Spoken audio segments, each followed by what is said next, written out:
So hello everyone, आज हम आ चुके हैं सेल के नए लेक्चर पे। अब तक हमने हिस्टोरिकल प्रीव्यू पढ़ लिया है।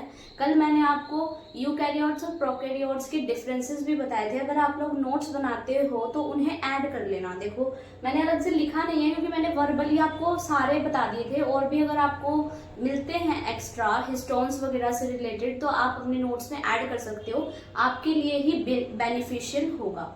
ओके, आप उन्हें अपने नोट्स में ऐड जरूर कर लेना। सो अब आता है हमारा यूकैरियोटिक सेल के बारे में। यूकैरियोटिक सेल प्लांट सेल भी हो सकता है और एनिमल सेल भी हो सकता है। यूकैरियोटिक सेल क्या होते हैं? जिनमें वेल डिफाइंड न्यूक्लियस होता है, मेम्ब्रेन बाउंड ऑर्गेनेल्स प्रेजेंट होते हैं, वो होते हैं जो यूकैरियोटिक सेल्स होते हैं। एटीएस वाले राइबोसोम्स होते हैं। तो इसके एग्जाम्पल हैं, प्लांट सेल के अंदर आ जाएगा ऑनियन का सेल, और एनिमल सेल के अंदर आ जाएगा ह्यूमन चीक सेल। ये चीक मैंने गलत स्पेलिंग लिख दिया, चीक सेल, ठीक है। सो ये दोनों कोई ऐसे नहीं है हमने बहुत ही out of the box example लिख दिए, काफी फेमिलियर एग्जांपल्स हैं, सबने सुने हैं। और जो प्लांट सेल होता है उसके जो सबसे आउटर की कवरिंग होती है ना, जैसे इस टाइप से मान लो ये है प्लांट सेल, ये है इसका न्यूक्लियस, और ये होता है एनिमल सेल। तो दोनों में डिफरेंस क्या है? जो प्लांट सेल है उसमें डबल लेयर है, जो एनिमल सेल है उसमें सिंगल लेयर है। इसमें डबल लेयर क्या क्या है? प्लांट सेल के अंदर एक होती है सेल वॉल और एक होती है सेल मेम्ब्रेन, या जिसे हम कहते हैं प्लाज्मा मेम्ब्रेन, ठीक है। और जो एनिमल सेल होता है उसके अंदर सिर्फ और सिर्फ प्लाज्मा मेम्ब्रेन प्रेजेंट होती है, उसके अंदर कोई सेल वॉल प्रेजेंट नहीं होती है, ठीक है। ये हमेशा हम याद रखेंगे। और कभी कभी हम जो है सेल मेम्ब्रेन को सेल वॉल से कंफ्यूज कर देते हैं, तो हम प्लाज्मा मेम्ब्रेन बोले तो वो ज़्यादा एक्यूरेट रहेगा, ठीक है। और सेल वॉल के अंदर जो है प्लांट सेल के अंदर प्लाज्मा मेम्ब्रेन भी प्रेजेंट होता है। ऐसा नहीं है सिर्फ सेल वॉल है, उसमें दोनों है, सेल वॉल भी और प्लाज्मा मेम्ब्रेन भी। बट एनिमल सेल में सिर्फ क्या है? Plasma membrane. अगर कोई सेल मेम्ब्रेन भी कहता है तो वो भी ठीक है, उसका सेल वॉल मतलब नहीं होता है। ध्यान रखना, इन चीजों में कंफ्यूज नहीं करना है आपको अपने आप को। अब आता है साइटोप्लाज्म।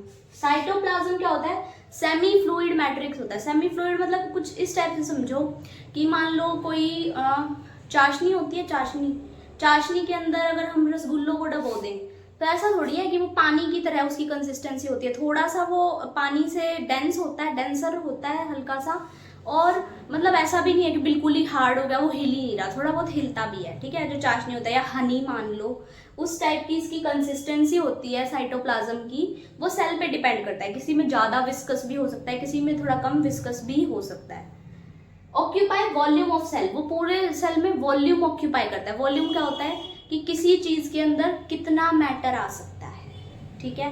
वॉल्यूम में कंफ्यूजन नहीं होनी चाहिए। वॉल्यूम और मास में, मास क्या होता है? किसी चीज के अंदर जो स्टफ है उसका कितना वेट है, वो होता है मास। और वॉल्यूम होता है कि उस एरिया के अंदर हम कितनी चीज को समा सकते हैं, ठीक है। और अब ये है जो प्रोकैरियोट और यूकैरियोटिक सेल के अंदर, दोनों के अंदर ही प्रेजेंट होता है साइटोप्लाज्म भी। ये मेन अरीना होता है जहां पर हमारे जो है सेलुलर एक्टिविटीज परफॉर्म होती है, यानी कि सारी की सारी सेलुलर एक्टिविटीज जो हैं वो यहीं पर परफॉर्म होंगी। ये क्योंकि ग्राउंड सब्सटेंस एक टाइप से माना जाता है।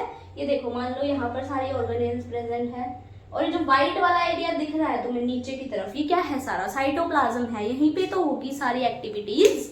मान लो मैं तुम्हें थोड़ा छोटा सा एग्जांपल देती हूँ, तुम्हें शायद वो अभी इतना क्लियरली समझ ना आए, बट जब हम डिटेल में 12th क्लास में पढ़ेंगे तो ज्यादा आएगा। होता क्या है कि न्यूक्लियस से है ना प्रोटीन का फॉर्मेशन होता है। न्यूक्लियोलस के अंदर से राइबोसोम ट्रांसलेशन करके बाहर निकलता है न्यूक्लियर मेम्ब्रेन से, और फिर वो राइबोसोम के साथ मिलके अटैच होकर प्रोटीन का फॉर्मेशन करता है, ठीक है। तो वो बाहर निकला, और ये इसके अंदर ही तो प्रेजेंट है। न्यूक्लियस ये सारे ऑर्गेनेल्स, जितने भी ऑर्गेनेल्स है वो साइटोप्लाज्म के अंदर ही तो प्रेजेंट है। ग्राउंड सब्सटेंस तो वही है। जैसे कि मान लो अर्थ है, अर्थ के अंदर हमारे एक ह्यूमन है, उसके अंदर एक्टिविटी हो रही है, तो हम एट अ बिगर लेवल या एट अ वाइडर पिक्चर देखें तो एक्टिविटीज कहाँ हो रही है? अर्थ के ऊपर हो रही है। हम ये थोड़ी कहेंगे कि हमारे अंदर एक्टिविटी, हमारे अंदर हो रही है, माना हमने, ऑर्गेनेल्स के अंदर हो रही है, बट बेसिकली हम रह तो अर्थ पे ही रहे हैं। मान लो हम कुछ एक्सक्रीट आउट कर रहे हैं, ऑक्सीजन ले रहे हैं, कुछ भी कर रहे हैं, हो तो सारी एक्टिविटीज कहाँ रही है, अफेक्ट कौन हो रही है, अर्थ हो रही है। Okay, various chemical reaction occur in it, यानी कि काफी सारी इसमें केमिकल रिएक्शन होती रहती है ताकि जो हमारा सेल है वो लिविंग रहे, जैसे कि अर्थ पे होती रहती है। अब मान लो अर्थ पे ऑक्सीजन बननी ही बंद हो जाए या हम कार्बन डाइऑक्साइड लेना ही बंद कर दे, केमिकल रिएक्शन ही बंद हो गई, यानी कि हमारा सब खत्म, यानी कि हम क्या नहीं कर सकते, अब आगे हम जो है लिविंग नहीं रह सकते। हमें स्टेबल रखने के लिए, हमें लिविंग रखने के लिए अर्थ पे जो है केमिकल रिएक्शंस होते रहते हैं। ठीक है, अब आता है साइज ऑफ सेल, काफी इंपॉर्टेंट टॉपिक है। साइज ऑफ सेल से काफी बार क्वेश्चन आता है और काफी कंफ्यूज हो जाते हैं, तो ये याद रखना है तुम्हें। एनसीईआरटी की लाइन बाय लाइन लिखी है मैंने। साइज ऑफ सेल में माइकोप्लाज्मा जो है वो स्मॉलेस्ट सेल है, काफी बार पूछा गया। जोकर ऑफ प्लांट किंगडम भी बोलते हैं, sorry joker of the kingdoms भी बोलते हैं। क्यों बोलते हैं, क्योंकि ये जो है अपना इसकी कोई सेल वॉल नहीं होती है, तो ये अपना शेप चेंज कर लेता है। ठीक है, शेप अपना चेंज कर लेता है, दैट इज वाई हम इसे जोकर बोलते हैं। बैक्टीरिया क्या है, बैक्टीरिया और इसका साइज देखो, स्मॉलेस्ट लिविंग सेल है, इसका 0.3 नैनोमीटर साइज दे रखा है हमारी एनसीईआरटी की थ्योरी में, और 0.1 नैनोमीटर दे रखा है हमारे एनसीईआरटी के डायग्राम में। तो देखो, कभी भी अगर तुम्हारे पास मल्टीपल चॉइस क्वेश्चन आएगा तो तुम्हारे पास ये दोनों ऑप्शन कभी नहीं आएंगे, इन दोनों में से कोई एक आएगा, तो तुम्हें इन दोनों में से कोई एक टिक कर देना है। और अगर मान लो सिंपली एक आपको बड़ा सा क्वेश्चन मिल रहा है, आपको एक्सप्लेन करना है साइज ऑफ सेल, तो कोई भी लिख सकते हो तुम दोनों में से। ठीक है, इट्स योर चॉइस, दोनों ही करेक्ट है क्योंकि हमारी एनसीईआरटी ने मेंशन किया है। बैक्टीरिया में क्या है, बैक्टीरिया 3 से 5 नैनोमीटर तक के साइज का होता है। आरबीसी, हमारा ह्यूमन का RBC red blood cell 7 nanometre के साइज का होता है। और जो न्यूरॉन है ये some of the longest cell है, यानी कि जो लंबे सेल्स होते हैं उनमें से एक सेल जो है वो न्यूरॉन आते हैं। और जो ओस्ट्रिच है वो आइसोलेटेड, यानी कि वो सिंगल होता है और लार्जेस्ट सेल होता है। कौन सा है लार्जेस्ट सेल, कौन सा है, ऑस्ट्रिच एग। स्मॉलेस्ट सेल कौन सा है, mycoplasma. Longest, some of the longest cell कौन सा है, न्यूरॉन। ठीक है, अब आती है shape of the cell. Cell की शेप किस टाइप से वैरी करती है, काफी सारी शेप्स होती हैं अकॉर्डिंग टू देयर फंक्शन। अब मान लो मुझे मसल सेल बनानी है, तो मैं कैसे जो है सेल प्रेफर करूंगी, स्पिंडल शेप के लंबे सेल्स प्रेफर करूंगी। ऑब्वियसली वो ज्यादा स्ट्रेच प्रोवाइड कर सकते हैं। मान लो गोल गोल सेल्स मैंने रख दिए, तो वो कितना स्ट्रेच प्रोवाइड कर देंगे तुम्हें। मसल्स क्या चाहिए, बेसिकली तुम्हें मूवमेंट के लिए चाहिए, स्ट्रेच के लिए चाहिए, तो उसके लिए तुम्हें क्या चाहिए, स्पिंडल शेप्ड या लंबे मसल्स, लॉन्ग मसल्स चाहिए, जिससे कि वो ज़्यादा स्ट्रेच प्रोवाइड कर सकें और बेंड आसानी से हो सके। तो जो सर्कुलर सेल होंगे वो क्या बेंड होंगे, क्या स्ट्रेच होंगे, नहीं हो सकता।